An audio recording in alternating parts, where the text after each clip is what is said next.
Okay, almarhum Dr. Muhammad Hazani sebagai seorang ayah, beliau ni sangat tegas. Kalau saya darjah 3 tu, saya kena khatam Sungai Sifir dah. Itu beliau lah, macam mana beliau mendidik kami dengan penuh ketegasan. Hanga tu benda biasa. Dan kalau bersembang berkenaan dengan kerja ataupun apa-apa isu semasa, beliau seorang yang sangat idealis, sangat penuh dengan idea-idea yang bagi saya tak kenalah dengan zaman tu. Idea dia sangat ke depan. Sebab tu bila saya tengok balik sejarah hidup beliau ni, banyak anugerah yang beliau menang yang saya pun tak tahu, baru tahu sebenarnya.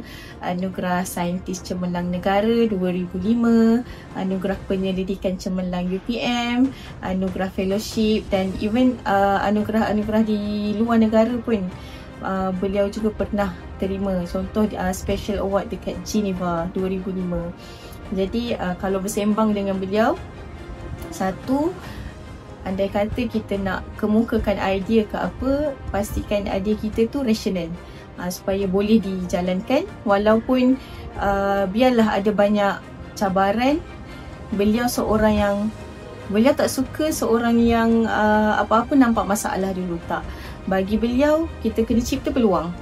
Ada idea, kita buat, cuba je dulu. Tak jadi, tak apa.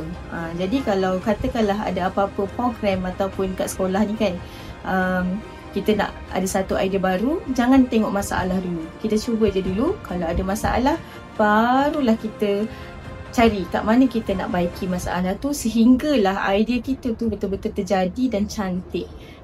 Itulah dia, beliau sebagai seorang ayah, sebagai seorang bos, sebagai seorang pekerja. Mengenai idea almarhum Dr. Hazani, mengenai keistimewaan ataupun idea-idea almarhum yang diaplikasikan sehingga sekarang adalah, yang saya ingat yang pertama adalah tiada pakaian seragam untuk anak-anak Seritin dan Semitin. Contohnya kita lihat pada pemakaian, tak ada pemakaian baju seragam KPM tersebut. Anak-anak bebas memakai baju sahaja mengikut syarat yang ditetapkan oleh unit disiplin.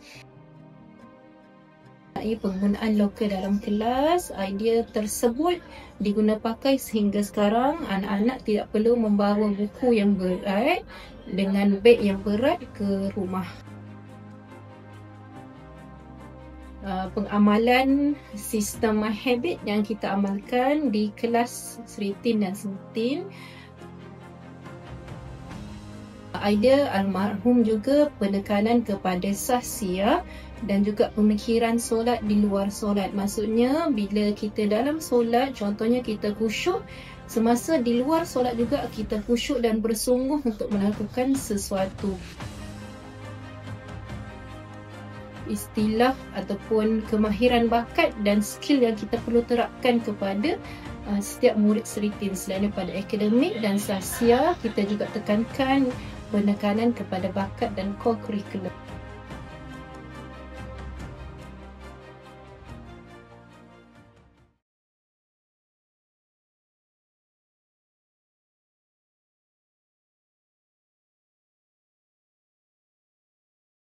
Kenapa saya lama di Seritin adalah saya nak melihat kejadian murid itu sendiri, di mana proses untuk memanusiakan manusia ni adalah sangat lama, mengambil masa yang agak lama. Jadi untuk saya kekal di sini, berada di sini untuk melihat proses yang anak-anak ni daripada tak tahu apa kepada tahu, dan kemudian dia amalkan apabila dia habis sekolah nanti. Jadi proses tu yang sebenarnya menguatkan saya, kuatkan semangat saya walaupun dengan pelbagai cabaran dan dugaan.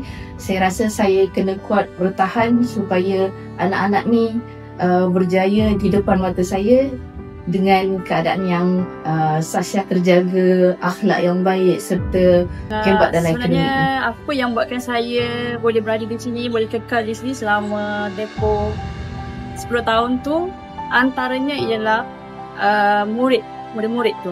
Murid Seritin yang saya rasa yang baik, yang mudah untuk terbentuk, yang berakhlak baik, kebanyakannya yang menghormati guru.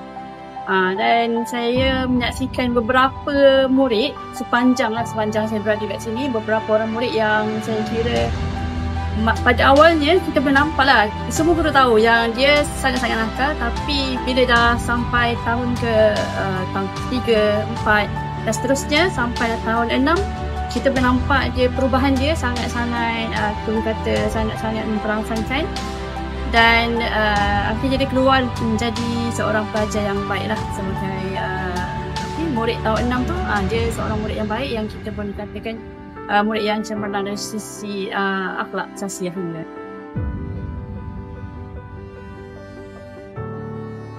Saya yakin dan percaya kepada sekolah Sri Tin ni, terlebih lagi dalam bidang diniah dia lah, agamanya.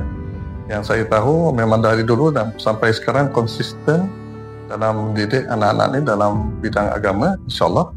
Dan saya tengok juga dalam bidang akademik juga ada peningkatan, alhamdulillah.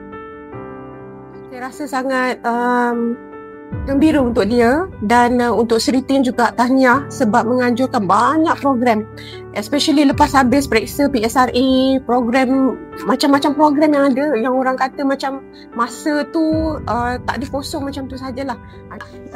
Bakat dia disongkel main pingpong waktu dia dah 4 dan sampai sekarang pun dia masih main di situ.